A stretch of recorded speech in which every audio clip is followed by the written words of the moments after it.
ये आर.के. पटेल से कहीं ऐसी गलती नहीं हुई है। और अगर जानते हुए अनजाने में भी कहीं मुझसे अगर कोई भूल हो, मैं भी इंसान हूँ, कहीं भूल हुई है तो उसके लिए भी मैं उससे क्षमा चाहता हूँ।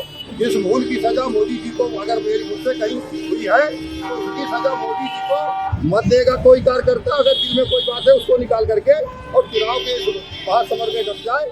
अब भैया आ गए चुनाव से नेताजी अपनी गलतियों के लाने जनता से माफी मांग रहे और सांसद जी कह रहे कि उनसे गलती भई तो उनकी सजा योगी और मोदी को ना दियो। जी हां, चित्रकूट बांदा लोकसभा सीट से मौजूदा सांसद आर.के. सिंह पटेल हैं, जिनको फिर से प्रत्याशी बनाए जाने के बाद सोशल मीडिया पर लगातार विरोध हो रहा है और यही वजह से अब प्रत्याशी आर.के. सिंह पटेल लोगों के बीच जा रहे हैं और कह रहे हैं कि उनसे गलती भई हो तो ई की सजा मोदी और योगी को ना दो।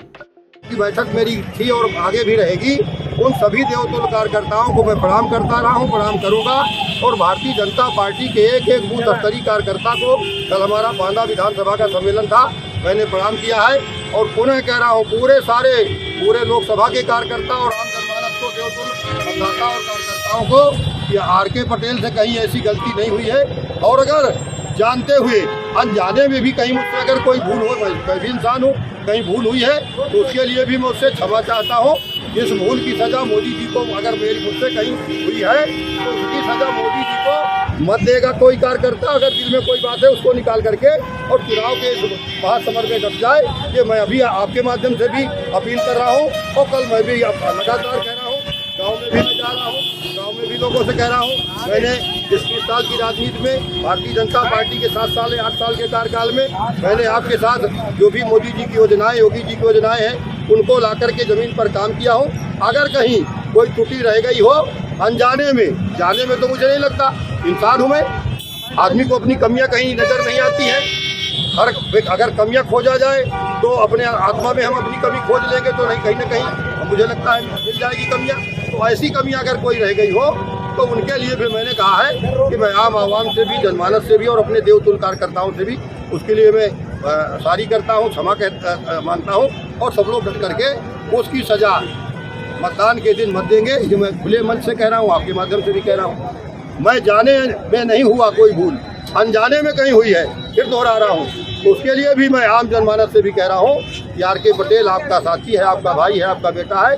और कहीं अगर कोई फोन में भी किसी के साथ कोई बात विवाद में कोई नहीं हुआ, लेकिन अगर कोई मान रहा हो कि आर.के. पटेल के शब्द मेरे लिए कोई कड़े निकल गए हो तो ऐसे साथियों से भी मैं उसको के लिए मैंने याचना कर रहा हूँ, कह रहा हूँ। तो ये इंसान हूँ मैं और इंसानियत के नाते मेरा धर्म बनता है। मैं बहुत बड़ा राजा और बहुत बड़ा वो नहीं हूँ यहाँ का क्या कहते हैं शहंशाह। मैं एक कार्यकर्ता हूँ, मैं एक इंसान हूँ और इंसान के नाते इसी मिट्टी पे मुझे फिर रहना है, इसी मिट्टी में दफन होना है। इसलिए मैं पुनः फिर दोहरा रहा हूँ, अगर कुछ से मुझसे अनजाने में भी कोई गलती हुई है तो मुझे लोग क्षमा करेंगे।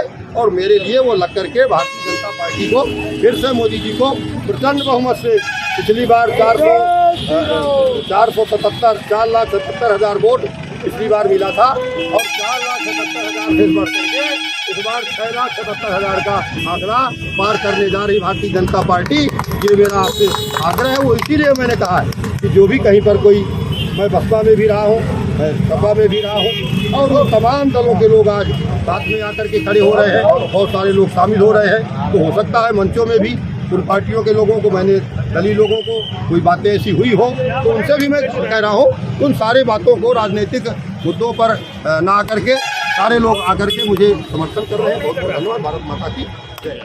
आमतौर पे तो चुनाव प्रत्याशी या वर्तमान सांसद के नाम पे ही हो तो, लेकिन देश में बदलाव भाव है राजनीति में, ये बात को समझत हैं खुद सांसद और भाजपा के प्रत्याशी भी। यही से अपनी गलतियों की सजा अपने बड़े नेताओं को न मिलवे, इस तरीके की बात करके वोटर को अपने बड़े नेताओं की तरफ मोड़ने की कोशिश में हैं। चित्रकूट से पुष्पराज कश्यप, बुंदेली बौछार कराने। Eklavya University Damoh will guide you towards a bright future. 28 acres of lush green campus, largest campus of Bundelkhand, experienced and dedicated faculty. 50 future-ready courses taught in 12 different schools, separate courts and ground for sport, fully equipped lab and workshop, safe and fully equipped separate hostel for girls.